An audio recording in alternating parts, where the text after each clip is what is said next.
Pag-ibig lang ang susi ng lahat. Tunay nga po na napakabuti ng ating Panginoon. Maraming bagay sa buhay natin na minsan ay maaaring sabihin natin na nakakapagod, nakakalungkot, nakakadismaya. Sinasabi sa unang Korinto 16:14, at ang lahat ng ginagawa ninyo'y gawin ninyo ng may pagmamahal. Sa totoo lang, kapag ang mga bagay na ginagawa natin ay may kaakibat na pagmamahal, walang frustration, walang galit, walang tampo, walang nakakainis.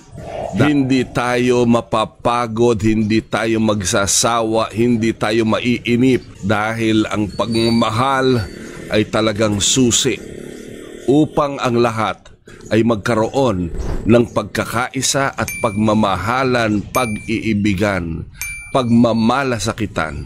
Kapag ang mga bagay ay ginawa ninyo ng may pagmamahal, sigurado lahat maganda, lahat successful, lahat maayos.